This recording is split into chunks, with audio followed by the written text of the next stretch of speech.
Chapter 1. You're 5 years old and already know how to fire a pistol. Not because you want to, but because your grandfather insists. You can barely pronounce your name, but they've already tattooed it on the bloodline of a dictatorship. Kim, the name that makes generals bow and makes peasants starve. You didn't ask for it, but you don't get a choice. You're not playing with toy trains. You're touring missile launch sites with men 10 times your age, pretending you understand what a warhead is. You smile on command. You wave on command. You live behind glass, watched by guards who'd rather die than disappoint you. And you start to realize they might not be protecting you from the outside world. They might be protecting the outside world from you. From the outside, it looks like luxury. Swiss boarding school, European cheese, custom basketball courts flown into your private palace. But inside, you're just a prisoner in silk pajamas. You're a prince in a golden cage, being flattered for a throne you never asked to sit on. The world is already calling you a future dictator before you can even finish puberty. And deep down, you know something's wrong, because they're lying to everyone, including you. But what you didn't know was that the lies would only get louder.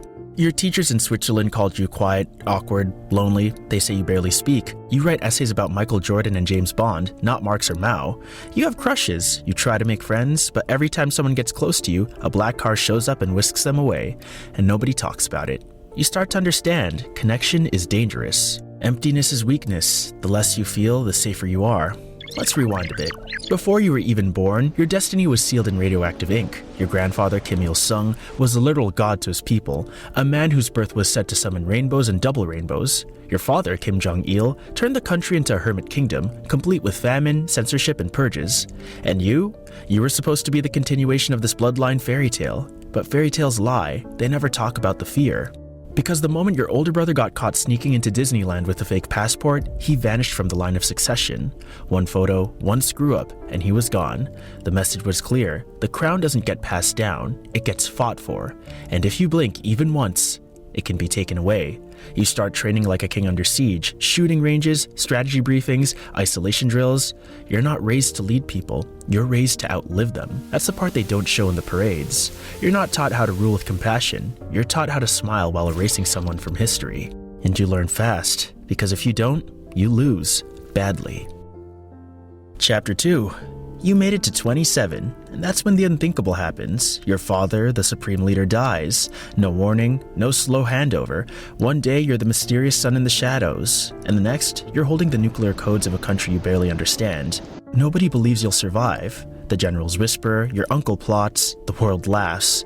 They say you're too soft, too young, too addicted to NBA highlights and a mental cheese to lead a military state.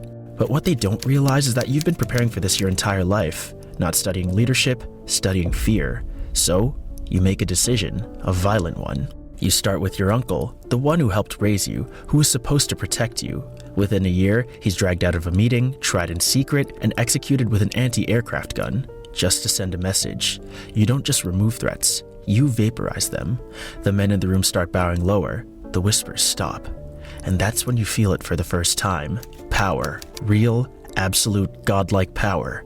You begin to believe your own propaganda. They call you the brilliant comrade, and you almost believe them. You smile at parades while missiles roll by. You host banquets while millions starve behind the palace walls. You're never voted. You've never been questioned, never said sorry.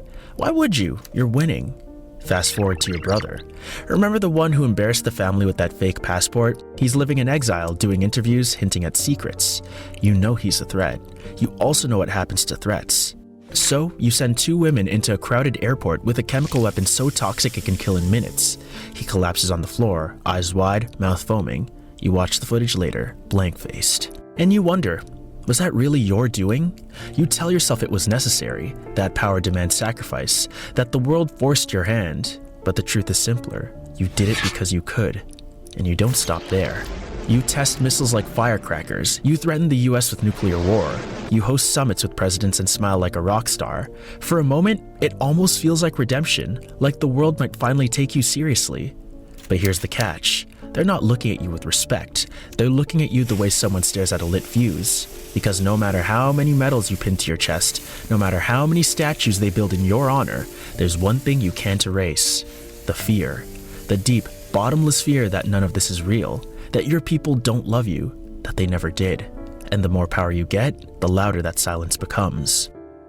Chapter 3. You have everything. The parades, the paintings, the missiles that scream into the sky while the world watches terrified. You're no longer underestimated, you're feared.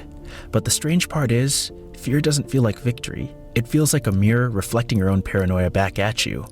Every face becomes a question mark. Every loyalist could be a traitor. You start replacing guards, ministers, even your food tasters. Not because they failed, but because they might. You stop sleeping. You stop trusting. You look at your own sister and wonder if she's waiting for you to slip up.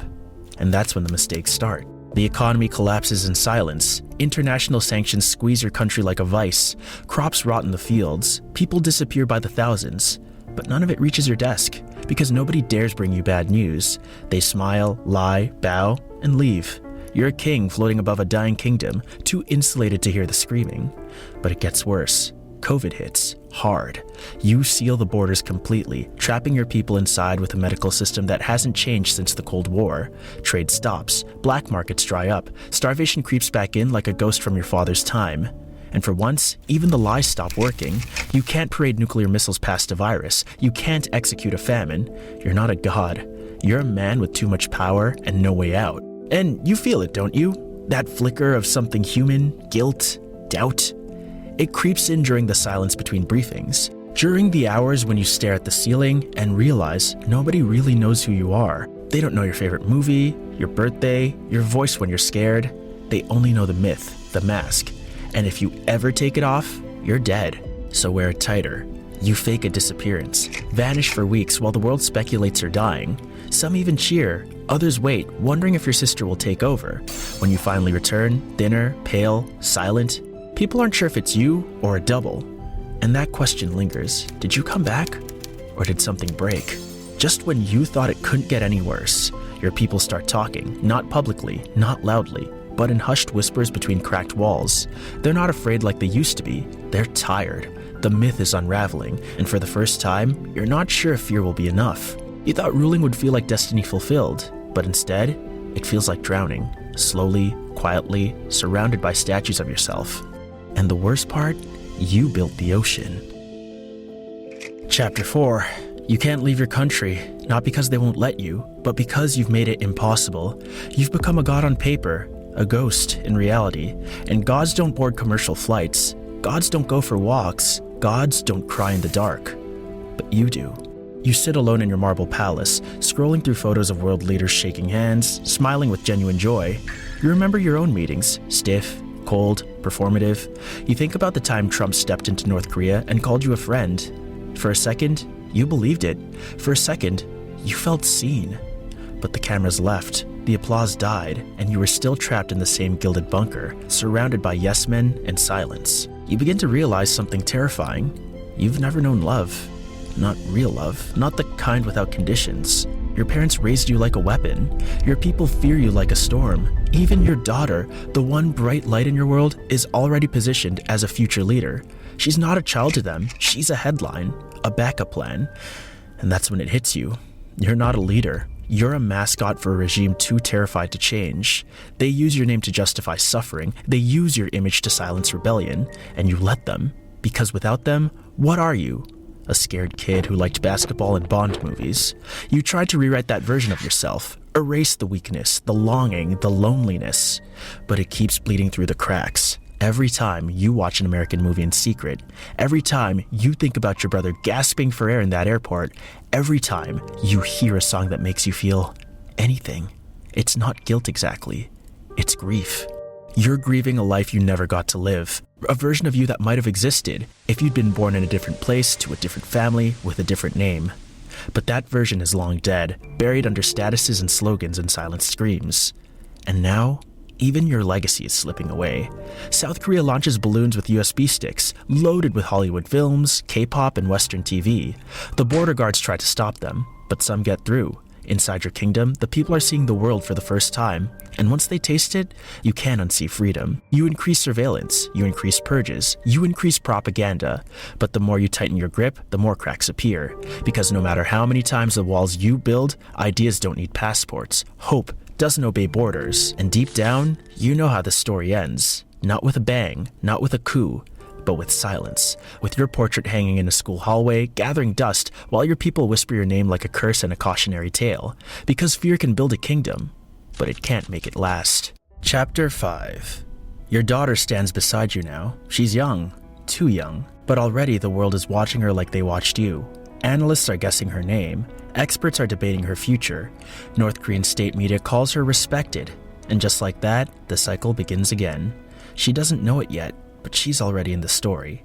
She's not being raised by a father, she's being shaped by a regime. The cameras follow her smile, the news interprets her posture, and behind the scenes, the same people who once molded you are whispering in her ears, teaching her how to become another mask, another myth. You say you want to protect her, that she'll never go through what you did. But even you know that's a lie, because protection in your world means control. It means isolation. It means lies so thick and layered that even love feels like surveillance. And when she's old enough to ask the question, why are we different? What will you tell her? That her grandfather ruled through fear, that her uncle was murdered in an airport, that you once dreamed of a life outside these walls but chose the throne instead?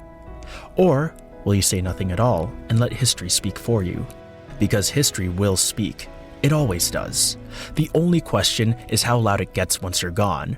Right now, your country still claps, still bows, still chants your name. But even you can feel it. The fatigue, the hunger, the hollow rhythm of a machine running out of steam. They don't chant because they believe. They chant because they're afraid not to. And one day, someone will stop clapping first. That's how it always begins. Your face is on murals, on badges, on classroom walls. But your name? It's already becoming a symbol for something you never meant it to be. Emptiness, isolation, a cautionary tale wrapped in a uniform. The world doesn't see you as a man anymore. It sees you as a warning. And maybe that's the real tragedy, now that you ruled with fear, but that you were afraid. Afraid of weakness, afraid of losing control, afraid of what might happen if the truth ever got out, that you never wanted to be a god. You just wanted to be free. But gods don't get freedom. They get remembered, or forgotten. And in your case, you may get both.